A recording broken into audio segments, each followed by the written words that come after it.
Model training কি? Model training হলো সেই প্রসেস যেখানে আমরা এআই মডেলকে ডাটা দিয়ে শেখাই। মডেল আবার ডাটা অ্যানালাইসিস করে প্যাটার্ন বুঝতে শেখে এবং ধীরে ধীরে এমনভাবে ইমপ্রুভ হয়ে যায় যাতে নতুন ডাটা দেখলেও সঠিক প্রেডিকশন দিতে পারে। Data set ready. ট্রেনিং শুরু করার আগে ডাটা সেট ঠিকভাবে রেডি করা খুবই গুরুত্বপূর্ণ। ডাটা ক্লিন, অর্গানাইজড এবং রেলিভেন্ট না হলে মডেল ভুল শিখবে। তাই আগে ডাটা ক্লিন করা, মিসিং ভ্যালু ঠিক করা এবং ফরম্যাট ঠিক রাখা জরুরি। ট্রেন অ্যান্ড টেস্ট ভাগ। ডাটা সেটকে সাধারণত দুই ভাগে ভাগ করা হয়: ট্রেনিং ডাটা এবং টেস্টিং ডাটা।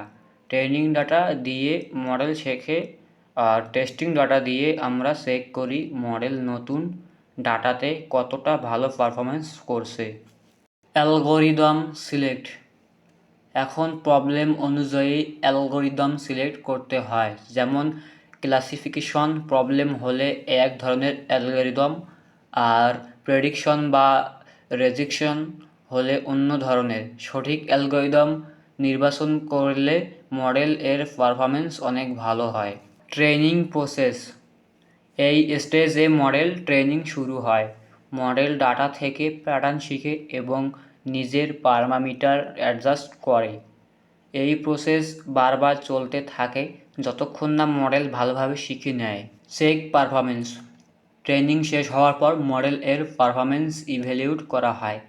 অ্যাকুরেসি লুজ বা এরর ম্যাচিউর করে দেখা হয় মডেল কতটা ভালো কাজ করছে এবং কোথায় ইমপ্রুভমেন্ট দরকার। Improve model. যদি মডেল এর রেজাল্ট সন্তোষজনক না হয় তাহলে মডেল ইমপ্রুভ করতে হয়।